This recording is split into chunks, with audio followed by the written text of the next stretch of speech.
السلام علیکم ورحمۃ اللہ وبرکاتہ۔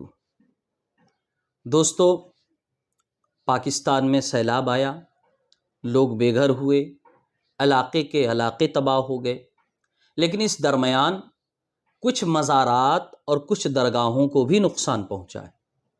کچھ مزارات کی دیواریں گر گئیں، کچھ درگاہوں کے صحن تک بھی سیلاب کا پانی پہنچ گیا۔ میں اس لیے بتا رہا ہوں کہ فیس بک پر اور دوسرے سوشل سائٹس پر کچھ لوگ بحث کر رہے ہیں کہ اولیاء کرام اگر صاحب اختیار ہوتے تو اس سیلاب میں کم سے کم ان کے مزارات کو تو نقصان نہ پہنچتا، ان کے مزارات کی دیواریں نہیں گرتی، ان کے مزارات کے صحن میں پانی نہیں پہنچتے۔ اس طرح کی باتیں کر رہے ہیں۔ آپ میں جو بھی دین پڑھے ہوئے ہیں، دین کے اصول سے واقف ہے، وہ جانتے ہوں گے کہ اس طرح کی باتیں جہالت کی دلیل ہے۔ کوئی پڑھا لکھا آدمی، دین کا جانکار اس طرح کی باتیں نہیں کر سکتا۔ آپ مزارات کے ساتھ اس طرح ہوا، آپ یہ سوال اٹھا رہے ہیں کہ صاحب مزار اگر با اختیار ہوتے تو ایسا نہ ہوتا، تو آپ ان مسجدوں کے بارے میں کیا کہیں گے جو مسجدیں بارہا زلزلوں میں ڈھہ گئیں، سیلاب میں بہہ گئی، علاقے میں آگ لگی، علاقے کے ساتھ ساتھ مسجدیں جل گئی۔ ہمارے ملک میں بارہا کچھ متشددین کفار کی طرف سے مسجدوں پر حملے کیے گئے۔ آپ کیا کہیں گے نعوذ باللہ ایسے موقع پر؟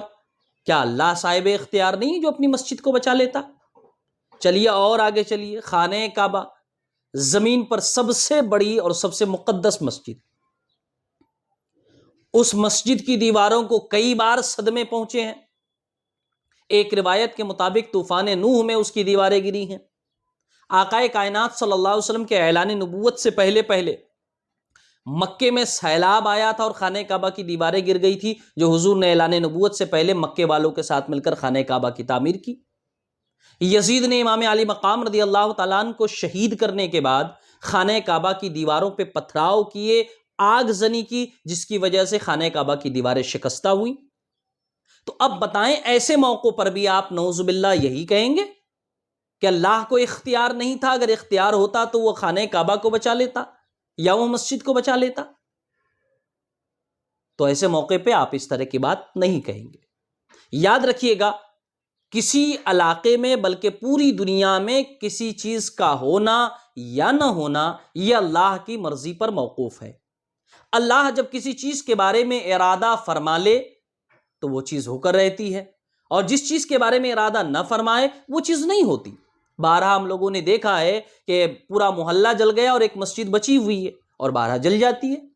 بارہا دیکھا گھر میں ہر چیز بچی ہوئی، ہر چیز جل گئی، آگ لگی تھی لیکن قرآن شریف بچ گیا، اور کئی بار ایسا بھی دیکھنے کو ملا ہے کہ قرآن شریف جل گیا۔ تو ان تمام چیزوں کا تعلق اللہ کے ارادے اور اس کی مرضی سے ہے، اس کی مشیت سے ہے۔ یہی حال مزارات کے معاملے میں ہے۔ جب اللہ تعالیٰ کوئی ارادہ فرما لے تو اس کے بعد پھر انبیاء، اولیاء، فرشتے، کسی کے اختیار یا مرضی کی طرف نظر نہیں کیا جا سکتا، کیونکہ اللہ کا فیصلہ ہو چکا ہے۔ اور خاص کر وہ فیصلہ اگر قضائے مبرم کے قبیل سے ہو تو ٹلنا ہی نہیں ہے۔ قرآن میں اللہ فرماتا ہے لا تبدیل لکلمات اللہ، اللہ جب کوئی فیصلہ فرما لے تو اس میں کوئی تبدیلی نہیں۔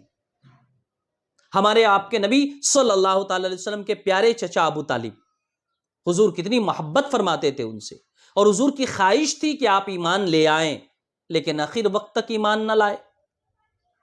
تو اب آپ کیا کہیں گے کہ جن کے صدقے پوری دنیا کو ایمان ملا، وہ اپنے چاچا کو مسلمان نہ کر سکے؟ نہیں، چونکہ اللہ کی مرضی نہیں تھی، اللہ کی مشیت نہیں تھی، اللہ کو یہی منظور تھا کہ وہ ایمان نہ لائے۔ تو ایسے موقعوں پر اس طرح کا سوال اٹھانا جہالت کے علاوہ کچھ بھی نہیں، بلکہ یہ تو گمراہی ہے۔ انبیاء کو اللہ نے اختیار دیا ہے، اولیاء کو اللہ نے اختیار دیا ہے، اور وہ اختیار لیکن ایسا نہیں ہے نعوذ باللہ کہ اللہ کے ارادے اور مشیت سے ٹکرا جائے۔ جہاں پہ اللہ کا ارادہ اور اس کی مشیت ہو جائے، پھر یہ سارے اختیارات ان مشیت کے آڑے نہیں آ سکتے۔ ان میں سے کوئی اختیار مشیت خداوندی کے آڑے نہیں آتا۔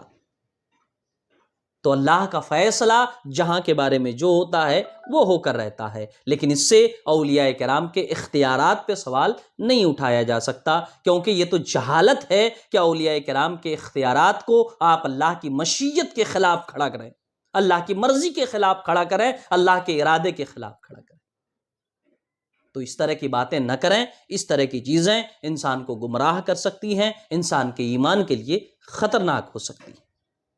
السلام علیکم ورحمۃ اللہ وبرکاتہ۔